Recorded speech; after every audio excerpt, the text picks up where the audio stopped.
Hello everyone, I hope आप सभी लोग बहुत अच्छे होंगे और उतनी बेहतरीन तरीके से आप सभी लोगों ने अपनी पढ़ाई जो है फिर से स्टार्ट कर दी होंगे, क्योंकि भाई 10 अप्रैल को भाई हमारा जो है री एग्जाम है क्लास 12 हिंदी की। तो हम जो इस वीडियो में भाई देखने के वाले कक्षा 12वीं विषय हिंदी के लिए इस वीडियो के माध्यम से आपको टॉप 10 क्वेश्चन बता रहा हूं, जिससे लगभग 101% बच्चों 12 नंबर फिक्स हो जाएगा। मतलब इस वीडियो में आपको 10 ऐसे क्वेश्चन बता रहा हूं, अगर जिसको कर लेते हो तो आपका 12 नंबर फिक्स हो जाएगा। तो इसलिए ध्यान से देखेंगे। वितान मतलब वितान सेक्शन से अपन क्वेश्चन देखने वाले वितान गा में पार्ट सिल्वर वेडिंग से ये क्वेश्चन है भाई। फर्स्ट क्वेश्चन आपके स्क्रीन पर है, जिसको आपको करना है वो क्या है भाई, क्या है भाई, सिल्वर वेडिंग पार्ट के आधार पर उन जीवन मूल्यों पर विचार कीजिए जो यशोधर बाबू को किशन दास से उत्तराधिकार में मिले थे। ठीक है, कौन कौन सी मूल्य जो है यशोधर बाबू को किशन दास से मिले थे, उन चीजों को लिखना है। ये फर्स्ट क्वेश्चन है जिसको आपको कर लेना है। दूसरा दूसरा क्या करेंगे भाई, सिल्वर वेडिंग के आधार पर उन जीवन मूल्यों की 100 उदाहरण समीक्षा करना है जो समय के साथ बदल रहे। जैसे क्या क्या चीज है जो समय के साथ बदल रहे उसको आपको बताना। ये दूसरा क्वेश्चन है भाई। तीसरा क्वेश्चन है भाई, सिल्वर वेडिंग के अनुसार यशोधर बाबू के व्यक्तित्व की 4 विशेषताएं लिखना है। ठीक है, फिर आगे बढ़ते हैं आप लोगों का क्वेश्चन नंबर 4 चलते हैं, लास्ट क्वेश्चन सिल्वर वेडिंग का। इस क्वेश्चन को भाई ध्यान से देख लो, कर लो भाई, है ना, कि निम्नलिखित प्रश्नों का उत्तर इस तरीके से तोड़ के आपको क्वेश्चन देंगे। सिल्वर वेडिंग पार्ट के लेखक का नाम बताना है, सिल्वर वेडिंग पार्ट के प्रमुख पात्र कौन कौन थे उसको बताना है, यशोधर बाबू के जीवन के आदर्श और भारतीय संस्कृति के प्रेरक कौन है उसको लिखना है, फिर यशोधर बाबू के बच्चों का कौन सा पक्ष आपत्तिजनक है। ठीक है, अभी बहुत से लोगों को आप लोगों में से कमेंट आ रहा है क्या पढ़े, जबकि मैं कब से यही बोल रहा हूँ, जब से ये री एग्जाम शेड्यूल हुआ है तब से एक चीज बोल रहा हूँ, आप मॉडल पेपर की 8 सेट लगा लो, उसमें से जो जो क्वेश्चंस आ रखे सीधा सीधा उसको छोड़ दो करके। बोला हूं कि नहीं बोला हूं? उसके बावजूद भी आप लोग नहीं पढ़ रहे बच्चों।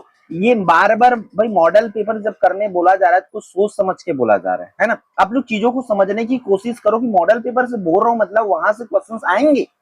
आपको 8 सेट बोला हो तो 8 सेट लगाना पड़ेगा भाई। प्रबोध की 4, नवबोध की 4, दोनों का 8 सेट लगा लो, डेफिनेटली आपकी तैयारी बहुत अच्छे से हो जाएगी। क्योंकि उससे बाहर नहीं देंगे तो हजारों बच्चे फेल हो जाएंगे, जो कि बोर्ड नहीं चाहता।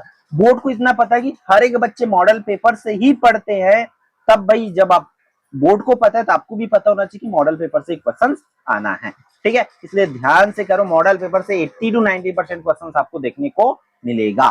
ठीक, तो ये हो गया भाई चौथा क्वेश्चन। फिर अगला चैप्टर पर चलते हैं। कहां से भाई, अतीत के दबे पांव से, अतीत के दबे पांव से यहां से क्वेश्चंस आप लोगों को पूछे जाएंगे। इसमें से भी 4-5 क्वेश्चंस आपको बता देता हूं। ठीक है, टोटल 10 क्वेश्चंस बताऊंगा बोला हूं, तो देखते चलो। यहां से अतीत में दबे पांव पाठ के आधार पर, तो इसमें पहला क्वेश्चन क्या देखेंगे भाई हम लोग कि अतीत में दबे पांव पाठ के आधार पर शीर्षक की सार्थकता सिद्ध करना है। फिर अतीत के दबे पांव अध्याय के आधार पर पर्यटक मोहनजोदड़ो में क्या क्या दृश्य देखते हैं, किन्हीं 4 दृश्यों का परिचय देकर लिखना है। फिर अगला प्रश्न है भाई जिसको आपको करना ही है, नदी, कुएं, स्नानागार और बेहतरीन निकासी व्यवस्था को देखते हुए लेखक पाठकों से प्रश्न पूछता है, क्या हम सिंधु घाटी सभ्यता को जल संस्कृति कह सकते हैं? आपका जवाब लेखक ओम थानवी के पक्ष में या विपक्ष में तर्क देकर के लिखना है भाई, है ना। फिर अगला जो क्वेश्चन है उसको इस तरीके से भी कर लो भाई, ठीक, जो कि पूछे जाने के चांसेस ही है इसका। अतीत के दबे पांव पाठ के लेखक का नाम लिखना है, मोहनजोदड़ो की खोज किसने किया उसको बताना है, मोहनजोदड़ो की सभ्यता को लो प्रोफाइल सभ्यता क्यों कहा जाता है, सिंधु घाटी सभ्यता को किन किन नामों से जाना जाता है। तो ये प्रश्न आप कर लो, है ना। फिर आगे जूझ का वाला चैप्टर है ना, अगला जो है जूझ चैप्टर है, इसकी इंपॉर्टेंट क्वेश्चन देख लो भाई फटाफट। ठीक है, जूझ कहानी के आधार पर आनंदा के व्यक्तित्व की कोई 4 विशेषता लिखना है, जो शीर्षक के औचित्य पर विचार लिखना है ना। तो ये है भाई। फिर ये आखिरी क्वेश्चन हो गया इतना, ये 11 क्वेश्चन टोटल टॉप 10 बोला हूं आपको। ये 11 क्वेश्चन है जिसको आपको करना ही है ध्यान से, इतना ध्यान से अच्छे से कर लेना, डेफिनेटली आपका 12 नंबर फिक्स बोला हूं तो वो फिक्स ही है। ठीक, तो तो भाई इस वीडियो में इतना ही, फिर हम मिलते हैं आने वाले इंपॉर्टेंट वीडियो में। और भाई ये क्वेश्चंस पहले ही ग्रुप में आपको प्रोवाइड करा दिया गया था, बट आप लोगों ने नहीं किया हो क्योंकि आपको टाइम आने के इंतजार था, इसलिए हम ये वीडियो फिर से आपके लिए बनाए हैं। ठीक, तो इस वीडियो में इतना ही, फिर मिलते हैं आने वाले इंपॉर्टेंट वीडियो में। जय जोहार, जय सतगुरु।